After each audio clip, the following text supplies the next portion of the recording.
अस्सलाम वालेकुम मोअज़्ज़िज़ नाज़रीन गिरामी। हज़रत ईसा अलैहिस्सलाम क्रिसमस आ रही है और इस क्रिसमस में लोग एक दूसरे को कहते हैं जो है वो हैप्पी क्रिसमस या कुछ और वर्ड्स भी पूरी दुनिया में मशहूर हैं। अब सवाल डॉक्टर ज़ाकिर नाइक साहब से ये किया कि आप लोग हज़रत ईसा अलैहिस्सलाम को आम नबी क्यों मानते हैं? हम तो एक ख़ास नबी मानते हैं और हज़रत ईसा अलैहिस्सलाम के बारे में जो बातें आगे और सवालात आए हैं, अल्लाह के बेटे हैं, नहीं हैं, फ़लाँ है, फ़लाँ है, फ़लाँ है। बहुत ज़बरदस्त वीडियो को लाइक करें, चैनल को सब्सक्राइब करें, वीडियो को व्हाट्सएप पे ज़रूर शेयर करें, कमेंट करके बताइएगा वीडियो कैसी लगी। आइए देखते हैं। Brother, my name is Tanish Gill. I am a businessman, and I should say that it's a privilege and honor to stand in front of you and talk to you. Brother, I am a Christian believer. Now, with my limited understanding, what I understand is there are major similarities between both of the religion, but at the very same time, there are some differences. Like in Islam, Jesus Christ is not given the same kind of importance what we give, like he has been treated as normal prophet. This is my limited understanding. What I wanted to understand, the major difference is we give more importance to Jesus Christ after God. We believe in God, Father, Son, and the Holy Spirit. Now we believe in Jesus. We give him more importance than other prophet, and we give importance to Holy Spirit. Now in Jesus Christ, we all know that Jesus Christ was born miraculously.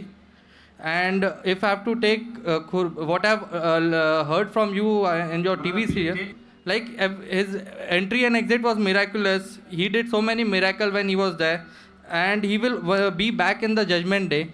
So why in Islam he has not been given the same importance, and Holy Spirit is not there given importance? भाई साहब का सवाल है कि इस्लाम और ईसाईयत में कई यकसानियत है लेकिन इख्तिलाफ भी है। एक इख्तिलाफ ये है कि हम ईसा अलैहिस्सलाम को और तरजीह देते मुसलमान से ज़्यादा, और हम मानते हैं खुदा का बेटा है और खुदा भी है, मानते हैं ट्रिनिटी में, लेकिन मुसलमान उसे आम पैगंबर मानते हैं। और कुरान में जब कहा गया है कि उनने कई चमत्कार किए, कई मोजज़ा किए, मोजज़ा के ज़रिए पैदा हुए, मुर्दों में जान डाली, तो उन्हें आम पैगंबर क्यों मानते हैं?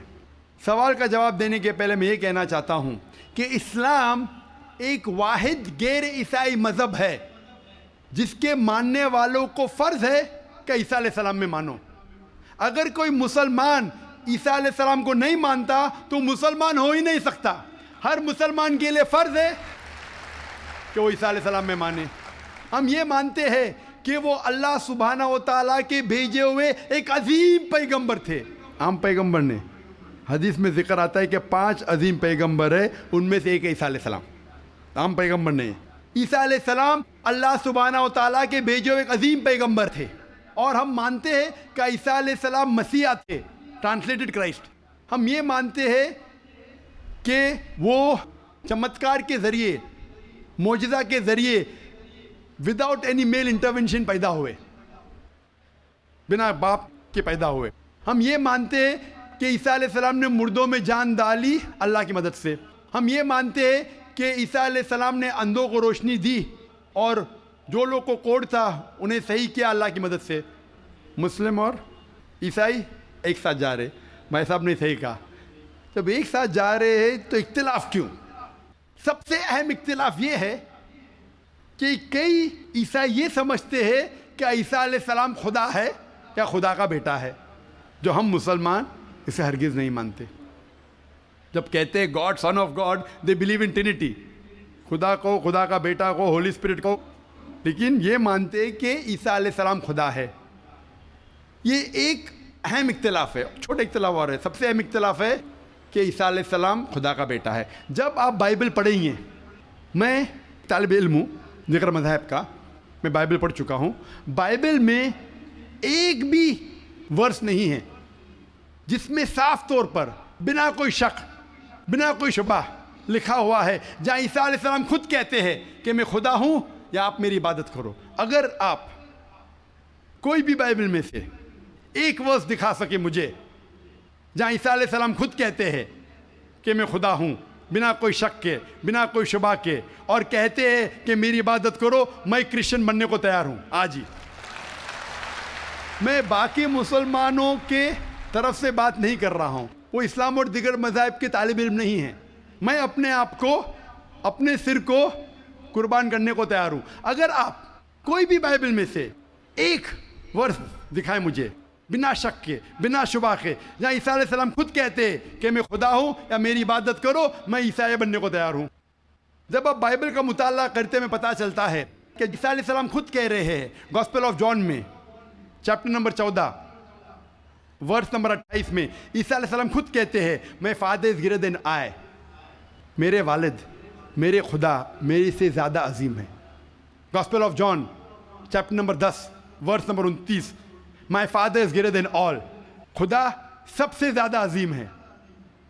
Gospel of Matthew chapter number 12 chapter number 12 verse number 28, I cast out devils with the spirit of God, मैं शैतानों को भगाता हूं अल्लाह की मदद से। Gospel of Luke chapter number 11 verse number 20, I cast out devils with the finger of God, मैं अल्लाह की मदद से शैतानों को भगाता हूं। Gospel of John chapter number 5 verse number 30, I can of my own self do nothing, as I here I जज and my judgment is just, for I seek not my will but the will of my father. I can of my own self do nothing, मैं अपने आप कुछ नहीं कर सकता हूं। As I here I जज, जिस तरीके से मैं सुनता हूं उस तरीके से फैसला करता हूं। एज आई हियर आई जज and my judgment is just, for I seek not my will but the will of my father, क्योंकि मैं अपने आप से कुछ नहीं कहता हूं, जो खुदा चाहते वही करता हूं। अगर कोई भी इंसान ये कहता है कि जो खुदा चाहते मैं करता हूं, उसे अरबी में कहते हैं मुस्लिम। ईसा अलैहिस्सलाम मुस्लिम थे, उन्होंने कहीं भी नहीं कहा कि वो ईसाई थे। अब पूरे बाइबल में वर्ड क्रिश्चियनिटी बाइबल में है ही नहीं, पूरे बाइबल की आप छान करो, word Christianity is not there in the Bible. एक वर्ड है Christian in the book of Acts, वो लक़ब दिया गया था ईसा अलैहिस्सलाम के मानने वालों को, क्रिश्चियन लक़ब। आप आगे पढ़ते लिखा है गॉस्पेल ऑफ जॉन में चैप्टर नंबर 14 में वर्स नंबर 24 में, the words that you hear are not mine but my father who has sent me, जो आप अल्फाज सुन रहे ईसा अलैहिस्सलाम कहते हैं वो मेरे नहीं हैं, वो खुदा के हैं। Gospel of John chapter number 17 verse number 3 में, this is life eternal so that you may know there is one God and Jesus Christ whom thou hast sent, you may know this is life eternal. और अब ये जान लो खुदा एक है, और ईसा अलैहिस्सलाम को उस खुदा ने भेजा। और साफ अल्फाज में लिखा है बुक ऑफ एक्ट्स में चैप्टर नंबर 2 वर्स नंबर 22 में, ye man of Israel listen to this, Jesus of Nazareth a man approved of God amongst you by wonders and miracles which God did by man, you have witness to it. ऐ इजराइलो सुनो, Jesus of Nazareth, Jesus जो नसारा के थे, a man approved of God, एक इंसान है जिसको खुदा ने चुना आपके बीच, amongst you by wonders and miracles, और उसके जरिए चमत्कार दिखाए, मौजज़ा दिखाए, wonders and miracles which God did by, और खुदा ने उनके जरिए किए। तो ये साफ बाइबल कह रहा है कि ईसा अलैहिस्सलाम एक इंसान थे, आम नहीं थे लेकिन पैगंबर थे, लेकिन खुदा नहीं थे, और जितने भी चमत्कार मौजज़ा किए वो खुदा ने उनके जरिए किए। अब ये समझ सकते कि ये ईसाई लोग की गलत फहमी है कि उनके फादर, उनके प्रीस्ट उनको कहते हैं कि ईसा अलैहिस्सलाम खुदा है। बाइबल में एक भी वर्स नहीं है जहाँ कहा गया है बिना कोई शक, बिना कोई शुबा, ईसा अलैहिस्सलाम खुद कहते हैं कि मैं खुदा हूँ। जब ईसा अलैहिस्सलाम नहीं कहते तो आप क्यों कहना चाहते? इसीलिए हम मुसलमान ईसा अलैहिस्सलाम की और इज्जत करते हैं। अगर आप ईसा अलैहिस्सलाम का कहना नहीं मानते तो मेरे हिसाब से आप ईसा अलैहिस्सलाम की इज्जत नहीं करते। तो ये कहना कि ईसाई ईसा अलैहिस्सलाम की इज्जत और करते हैं, बिल्कुल गलत है। हम मुसलमान ईसा अलैहिस्सलाम की इज्जत और करते हैं। अगर आप तहकीक करेंगे ईसा अलैहिस्सलाम की खतना हो चुकी है, क्या क्रिश्चियन लोग खतना करते हैं? मुसलमान खतना करते हैं। ईसा अलैहिस्सलाम आप देखेंगे बाइबल में लिखा हुआ है, क्या आपको हर एक चीज़ बाइबल की फॉलो करना चाहिए। लिखा है बाइबल में in the book of Leviticus chapter number 11 verse number 7 to 8, क्या आप सूअर का गोश्त मत खाओ, खंजीर का गोश्त मत खाओ। Book of Deuteronomy chapter number 14 verse number 8, book of Isaiah chapter 65 verse number 2 to 5। हम सूअर का गोश्त नहीं खाते, आप लोग खाते। हिजाब करना है लिखा है बाइबल में 1 Timothy chapter number 2 verse number 9, first book of Corinthians chapter number 11 verse number 5-6। हम हिजाब करते, आप नहीं करते। तो इसीलिए ईसाई का मतलब ये अगर है कि ईसा अलैहिस्सलाम का कहना मानना, तो हम मुसलमान ईसाई से ज़्यादा ईसाई है।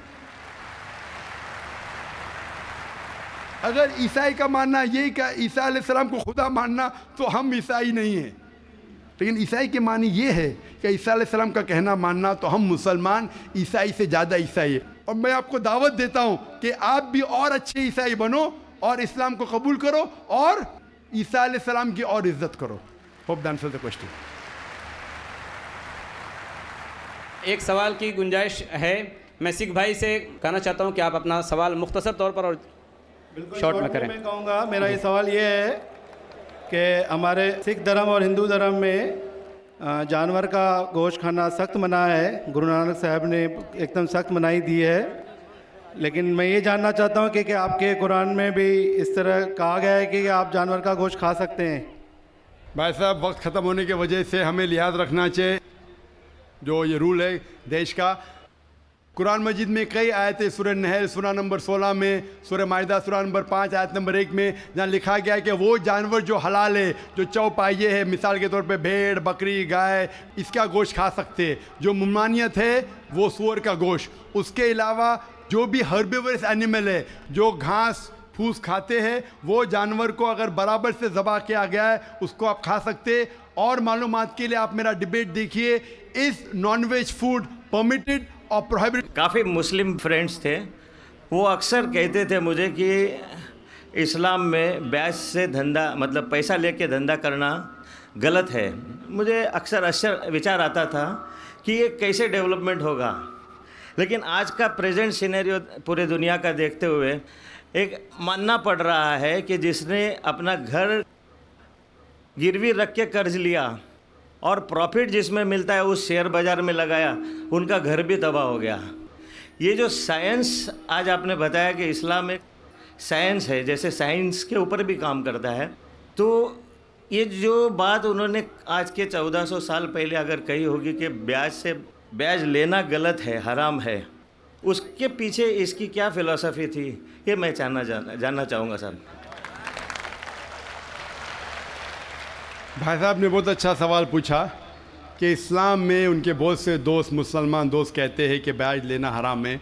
वो ये नहीं जानते थे क्यों हराम है, लेकिन अभी पता चला कि जो दुनिया की हालत है इकोनॉमिक मेल्टडाउन में, वो जानना चाहते हैं क्यों ये हराम है। और कुरान मजीद में कम से कम 8 जगह लिखा है ब्याज के बारे में। तो ब्याज लफ्ज़ है अरबी में रिबा, सूरह निसा में, सूरह इमरान में, और कहा गया है सूरह बकरा में सूरह नंबर 2 आयत नंबर 278 और 279 में कि आप ब्याज से दूर हो। और जो कोई ब्याज से दूर नहीं होगा, अल्लाह और अल्लाह के रसूल उन पर ऐलान जंग करेंगे।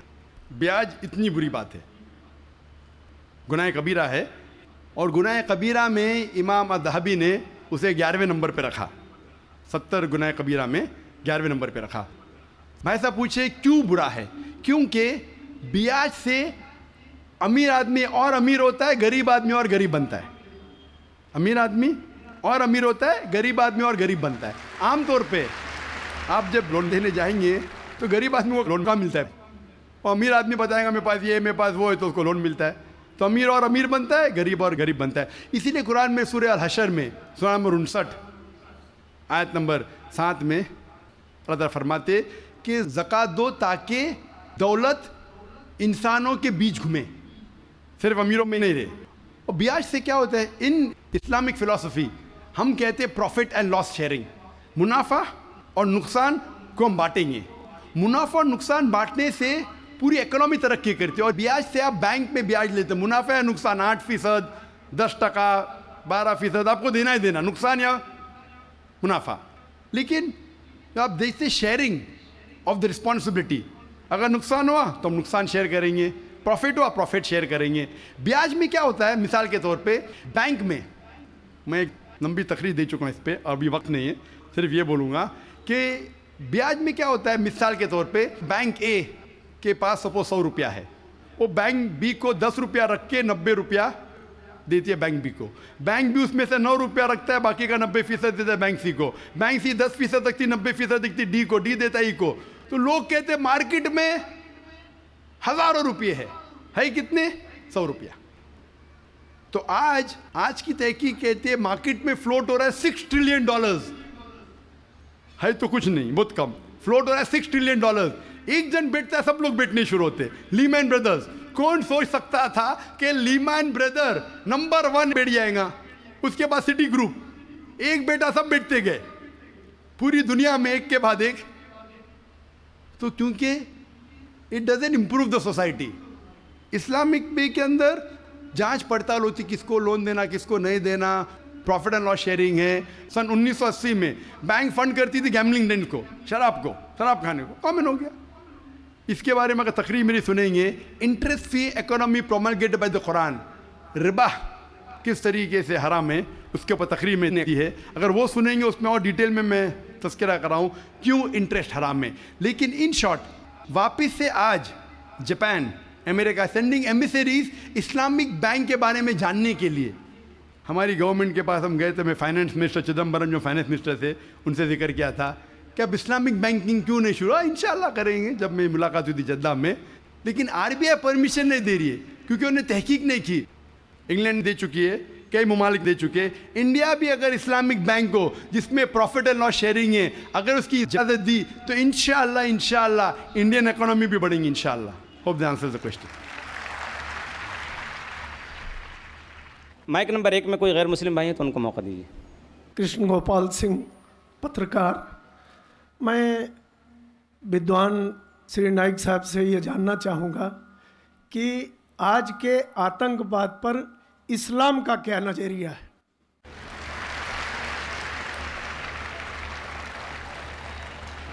भाई साहब ने सवाल किया है कि आज के आतंकवाद पर इस्लाम का क्या नज़रिया है, और मैंने एक तकरीर की है अंग्रेज़ी में भी, इज़ टेररिज्म मुस्लिम मोनोपोली, और पूना में भी उर्दू में, हिंदी में, क्या आतंकवाद मुसलमान की विरासत है।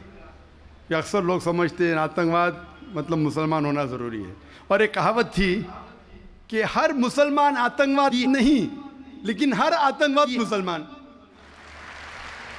तो इस जुमले की वजह से मैं तकरीर की थी, वक्त की किल्लत है अभी।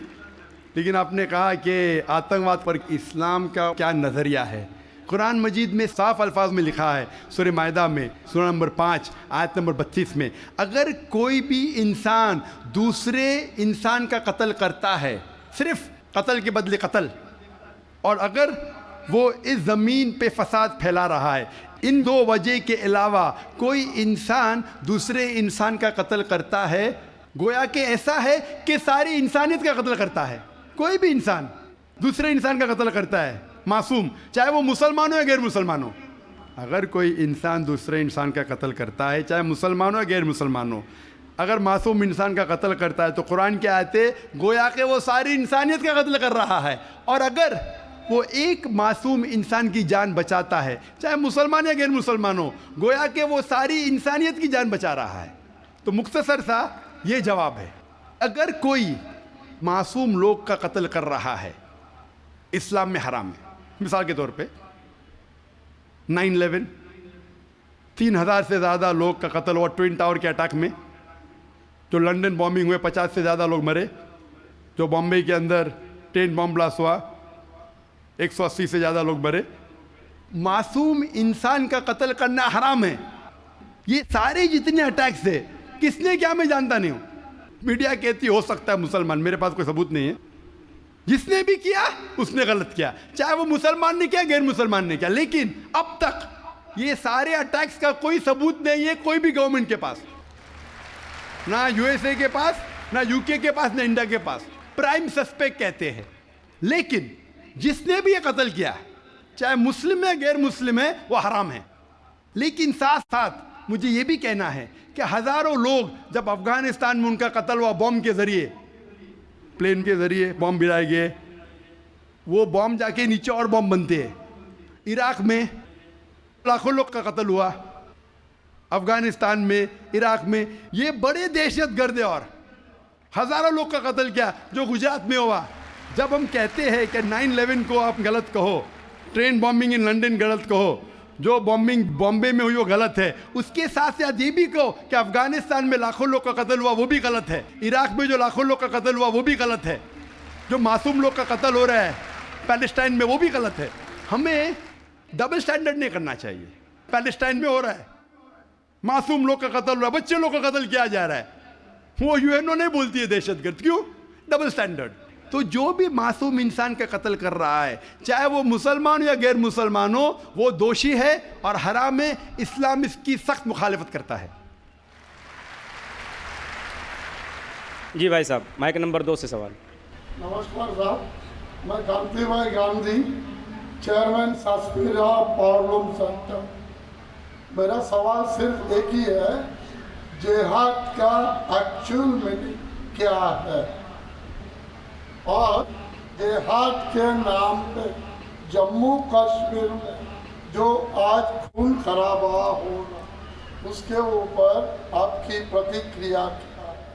भाई साहब ने एक बहुत अहम सवाल पूछा। आज की तारीख में सबसे बदनाम लफ्ज़ इस्लाम में है, वो है लफ्ज़ जिहाद। और जिहाद के बारे में सबसे ज़्यादा गलतफहमी है, सिर्फ गैर मुसलमानों को नहीं, मुसलमानों को भी। अक्सर लोग समझते हैं कि जिहाद के मानी कोई भी मुसलमान अगर झगड़ा कर रहा है, लड़ाई कर रहा है, चाहे ज़ाती फ़ायदे के लिए हो, चाहे अपने नाम के लिए हो, चाहे ज़मीन के लिए हो, चाहे पैसा के लिए हो, वो है जिहाद। जिहाद के मानी ये नहीं कि कोई भी मुसलमान कोई भी वजह से लड़ाई कर रहा है, चाहे माल के लिए हो, चाहे नाम के लिए हो, चाहे जगह के लिए हो। जिहाद की मानी वो अरबी लफ्ज़ आता है जहदा से, मानी जिद्दोजहद, टू स्ट्राइव, टू स्ट्रगल। इस्लाम के पस मंज़र में जिहाद की मानी है अपने नफ्स से जिद्दोजहद करना, ईविल इंक्लिनेशन के अगेंस्ट। जो अपना नफ्स बुरे चीज़ें चाहता है, अपने नफ्स के खिलाफ जिद्दोजहद करने को कहते हैं जिहाद। अगर आप माशरे को सुधारने के लिए जिद्दोजहद कर रहे, उसे कहते हैं जिहाद। अगर आप सेल्फ डिफेंस में लड़ रहे हैं, उसे कहते हैं जिहाद। अगर आप ऑपरेशन के खिलाफ झगड़ा कर रहे, उसे कहते हैं जिहाद। जिहाद के मानी है जिद्दोजहद करना। और अक्सर मीडिया में कहा जाता है जिहाद के मानी होली वॉर। सिर्फ गैर मुसलमान ने, कई मुसलमान भी इन्वर्टेड कॉमर्स में अपने आप को स्कॉलर समझते हैं, जिहाद का तर्जुमा करते होली वॉर। बिल्कुल गलत है। होली वॉर अरबी में हर्ब मुक़द्दसा, और आप कुरान मजीद उठाओ, कहीं भी कुरान मजीद में हर्ब मुक़द्दसा नहीं लिखा है, कोई भी हदीस में नहीं लिखा है। जिहाद के मानी होली वॉर नहीं है, पाक जंग नहीं है। ये लफ्ज़ होली वॉर सबसे पहले इस्तेमाल किया गया था क्रिश्चियन क्रूसेडर्स के लिए। जब क्रिश्चियन क्रूसेडर्स क्रिश्चियनिटी के नाम पे हज़ारों लोग का कत्ल किए, उसे कहते थे होली वॉर। आज वो इस्तेमाल हो रहा है मुसलमान के लिए। जिहाद डजंट मीन होली वॉर। आपने कहा कि कश्मीर में जो हो रहा है, मारना, लड़ना, झगड़ना, क्या जिहाद है?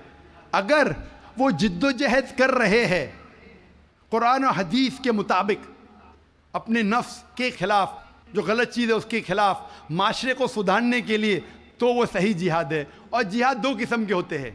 एक होता है जिहाद फ़ी सबीलिल्लाह, अल्लाह के राह में जिहाद, जो कुरान और हदीस के मुताबिक है। दूसरा जिहाद है जिहाद फ़ी सबीलिल्लाह शैतान, तो शैतान के राह में जिहाद करना। जिद्दोजहद कर रहे माशरे को बिगाड़ने के लिए, उसे कहते हैं जिहाद फ़ी सबीलिल्लाह शैतान। हर मुसलमान को करना चाहिए जिहाद फ़ी सबीलिल्लाह, जिद्दोजहद कुरान और सही हदीस के मुताबिक।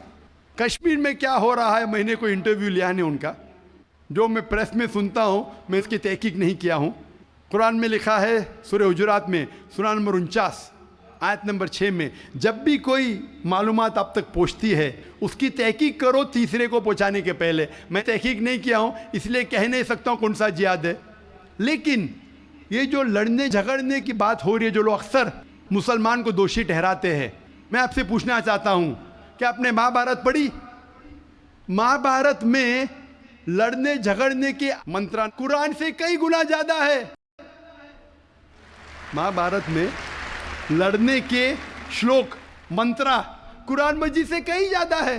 भगवत गीता, भगवत गीता एक महाभारत का हिस्सा है, 18 जुज़, 18 चैप्टर्स अनुशासन पर्व के, जिसमें श्री कृष्ण अर्जुन को एडवाइस देते हैं, समझाते हैं। जब हम पढ़ते हैं भगवत गीता चैप्टर नंबर 1 मंत्रा नंबर 43 से 46 तक के, अर्जुन कहता है, अपने जो हथियार है ज़मीन पे रख के अर्जुन कहता है कि मैं इस मैदान जंग में निहत्ता मरने को पसंद करूंगा बनिस्बत अपने रिश्तेदारों से लड़ूं और झगड़ा करूं। चंद श्लोक बाद Bhagavad Gita chapter number 2 verse number 2 और 3 श्री कृष्ण कहते, Arjun how can you be so important, Hindi में तर्जुमा करूंगा, आप नपुंसक कैसे बन गए? क्षत्रिय का धर्म है लड़ना, और आप अगर लड़ेंगे तो आप जाएंगे स्वर्ग में। भाग्यवान है वो क्षत्रिय, Bhagavad Gita chapter number 2 verse number 31, भाग्यवान है वो क्षत्रिय जिसको लड़ने का मौका मिलता है। तो क्या भगवत गीता गलत है? इस पस मंजर में हम जानते हैं कि यहाँ श्री कृष्ण कह रहे अर्जुन से हक के लिए लड़ो। मैं अगर ये कहूँगा कि भगवत गीता कहता है, श्री कृष्ण कहते हैं कि अपने रिश्तेदारों का कत्ल करो, ये शैतानी हरकत है, पस मंजर के खिलाफ है। अगर मैं ऐसा कहूँगा कि श्री कृष्ण कह रहे अर्जुन से रिश्तेदारों का कत्ल करो, तो ये शैतानी हरकत है। मैं तालिब इल्म हूँ इस्लाम और दीगर मज़ाहिब का, मैं भगवत गीता पढ़ चुका हूँ। इसका पस मंजर ये है, श्री कृष्ण कह रहे कि हक के लिए, सच्चाई के लिए लड़ो, चाहे वो आपके रिश्तेदार हो। तो सही है, उसी का जिक्र कुरान में है। जितने आयत अरुण शूरी और जो इस्लाम के एनिमीज है जो कोट करते हो, पस मंजर में वो हक की लड़ाई है।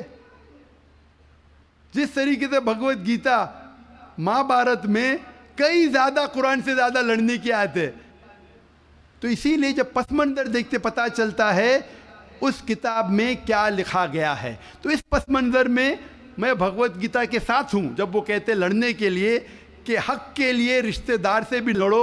वही आयत कुरान में सूरह निसा में सूरह नंबर 4 आयत नंबर 135 में, या अय्युहल्लज़ीना आमनू, सूरह निसा सूरह नंबर 4 आयत नंबर 135 में, या अय्युहल्लज़ीना आमनू, ए ईमान वालो, अल्लाह के लिए हक की गवाही दो। हक के लिए बी विटनेस टू अल्लाह सुब्हानहू व तआला, चाहे वो अपने आप के खिलाफ हो, चाहे आपके वालिदैन के खिलाफ हो, अमीर या गरीब। मतलब अगर गवाही देने के हक के लिए चाहे खुद का भी नुकसान हो, फिर भी हक की गवाही दो। तो नाज़रीन गिरामी, ये थी आज की इंटरेस्टिंग वीडियो। इस्लाम में कोई नबी आम नबी नहीं है, हर नबी ख़ास है। कुरान पाक में तिलकर रसूल फज़्ज़लना बअदहुम अला बअद, सूरह बकरा आयत नंबर 253। अल्लाह खुद दर्जा बंदी बताते हैं मगर आम नहीं कहते। सारे नबी नबी हैं और सारे नबी मोहतरम हैं और तमाम मखलूक से अफजल हैं, लेकिन बाज़ नबियों को बाज़ पर दर्जा है उनकी कुर्बानियों की वजह से। हज़रत ईसा अलैहिस्सलाम का मुजज़ाना बग़ैर बाप के पैदा होना इनकी खासियत है, आम नबी की नहीं है। आप जो कह रहे हैं ना कि हज़रत मोहम्मद सल्लल्लाहु अलैहि वसल्लम के उम्मती यानी हम मुसलमान इस दौर के ईसा अलैहिस्सलाम को आम नबी मानते हैं। भाई हज़रत ईसा अलैहिस्सलाम बग़ैर बाप के मुजज़ाना अल्लाह की कुदरत से पैदा हुए हैं, ये आम नबी मानना है, ये हमारा अकीदा है। जो नहीं मानेगा वो काफिर है, इस्लाम से खारिज है। इंजील दी गई जो सिर्फ ख़ास रसूलों को किताब दी जाती है, आम नबी को नहीं दी जाती। तो हमारा अकीदा है मुसलमानों का कि हज़रत ईसा अलैहिस्सलाम को इंजील दी गई है। हज़रत ईसा अलैहिस्सलाम ने मुर्दों को हुक्म इलाही से ज़िंदा किया, ये ख़ास मौजज़ा है। तो हम हज़रत ईसा अलैहिस्सलाम के इस मौजज़े को मानते हैं। तो हम आम नबी तो नहीं मानते, ख़ास नबी मानते हैं। हज़रत ईसा अलैहिस्सलाम आसमान पर ज़िंदा उठाए गए, किसी और नबी के साथ ऐसा नहीं हुआ। तो तुम नहीं मानते हो इस बात को, ईसाइयों, क्रिश्चियंस, तुम इस बात को नहीं मानते हो कि हज़रत ईसा अलैहिस्सलाम आसमान पे उठाए गए हैं। हज़रत ईसा अलैहिस्सलाम आसमान पर कुर्ब क़यामत दोबारा तशरीफ़ लाएंगे, ये भी ख़ास नबी होने की दलील है। तुम ईसाई इस बात को नहीं मानते हो। दज्जाल को कत्ल करेंगे, ये ख़ुसूसी इलाही मिशन है, इस बात को हम मानते हैं। पता नहीं तुम मानते हो या नहीं मानते हो। इस्लाम में हज़रत ईसा अलैहिस्सलाम रूहुल्लाह और कलिमतुल्लाह कहलाए, ये एज़ाज़ है। नबी करीम सल्लल्लाहु अलैहि वसल्लम ने फरमाया कि क़यामत के करीब मेरी उम्मत का सबसे बेहतरीन शख्स वो होगा जिसको हज़रत ईसा अलैहिस्सलाम की माइयत मिले, यानी वो साथ हो जाएं। इससे इनकी अज़मत वाज़ेह है। तो जिस वक्त हज़रत ईसा अलैहिस्सलाम से पहले दज्जाल आएगा और याजूज माजूज आएंगे, उस वक्त जो लोग इस्लाम के ऊपर पक्के रहेंगे, ये अल्लाह के ख़ास बंदे होंगे जो हज़रत ईसा अलैहिस्सलाम को मिलेंगे। अगर कोई इन्हें आम कहता है तो वो कुरान की बताई हुई फजीलत का इनकार करता है। मगर याद रहे, अज़मत अपनी जगह, उलूहियत या रबूबियत नहीं, वो बंदा, रसूल और अल्लाह के नबी हैं। यानी हज़रत ईसा अलैहिस्सलाम अल्लाह के नबी और रसूल हैं। अच्छा, सूद दौलत को चंद हाथों में महदूद कर देता है। जो दूसरा सवाल आया था, माशरती अदम में मुसावात पैदा करता है। इस IMF के जो सिस्टम है उसने बर्बाद करके रख दिया है पूरी दुनिया के ममालिक को। सूद गरीब को हमेशा कर्ज के चक्कर में रखता है, गुलामी के जदीद शक्ल है ये। सूद महंगाई को तेज करता है क्योंकि बैंक कॉस्ट बढ़ा देते हैं।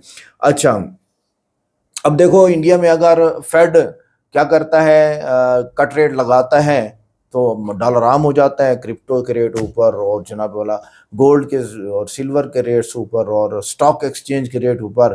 फिर जो ही बैंक्स इंटरेस्ट बढ़ाते हैं, लोग वापस मार्केट से पैसा निकालते हैं ताकि हम पे करें और ज़्यादा सूद ना दे सकें, तो सारी की सारी मार्केट का पैसा वापस बैंकों के पास चला जाता है। सूद है ना, आलमी सतह पर सूदी निज़ाम करप्शन, माशी तबाही और मुल्कों को कर्जों के पहाड़ बना देता है। सूद इंसान में लालच, हैरत अंगेज प्रॉफिट यानी मुनाफा परस्ती और बेरहमी पैदा करता है। माशरों में अमीर और गरीब का फ़र्क ख़तरनाक हद तक बढ़ जाता है। कुरान ने सूद को अल्लाह और रसूल से जंग करार दिया क्योंकि ये इंसानी निज़ाम को बर्बाद करने वाला सबसे ख़तरनाक माली निज़ाम था। अच्छा, अब आते हैं दहशत गर्दी के ऊपर। एक थोड़ा सा आलमी जो है वो तज्जिया है, एक आलमी मसला है। किसी एक कौम, मज़हब या इलाके तक महदूद नहीं, इसकी जड़ें सियासी, माशी, समाजी और जहनी अवामिल पर मिलती हैं। अक्सर दहशत गर्दी की पैदाइश नाइंसाफ़ी, जुल्म, बदउनवानी, गुर्बत, जंगों और आलमी ताकतों की दोगली पॉलिसी से होती है। आलमी ताकतों की दोगली पॉलिसियाँ क्या हैं कि ममालिक को लड़ाओ और असलहा बेचो, और जब लड़ते हैं दो मुल्क तो उनको असलहे की ज़रूरत पड़ती है, और वो असला खरीदने के लिए बहुत सारा पैसा अवाम पर टैक्स ठोकते हैं, जिसकी वजह से एक आम इंसान का बेड़ा गर्क हो जाता है। अच्छा जी, आगे इस्लाम को गलत तरीके से दहशतगर्दी के साथ जोड़ा जाता है, हालांकि कुरान का वाज़ेह उसूल है कि जिसने एक बेगुनाह को कत्ल किया गोया कि उसने पूरी इंसानियत को कत्ल कर दिया। सूरह माइदा आयत नंबर 32। दहशतगर्दी पूरी इंसानियत के खिलाफ जुर्म है। इस्लाम में जिहाद की भी वाज़ेह शराइत हैं। जुल्म रोकना, जुल्म ना करना, औरतों बच्चों को नुकसान पहुँचाना, मुआहदे ना तोड़ना। जदीद दहशतगर्द ग्रोह इन तमाम उसूलों के खिलाफ वर्जी करते हैं, लिहाजा वो इस्लाम की नहीं अपनी सियासी और नफ्सियाती सोच की नुमाइंदगी करते हैं। तो दहशतगर्दी की 10 जो है वो बातें तकरीबन हमने बयान की हैं। आज की वीडियो कैसी लगी? वीडियो को लाइक करें, चैनल को सब्सक्राइब करें, वीडियो को व्हाट्सएप पे ज़रूर शेयर करें, कमेंट करके बताइएगा वीडियो कैसी लगी। मिलते हैं नेक्स्ट वीडियो में। अस्सलाम वालेकुम।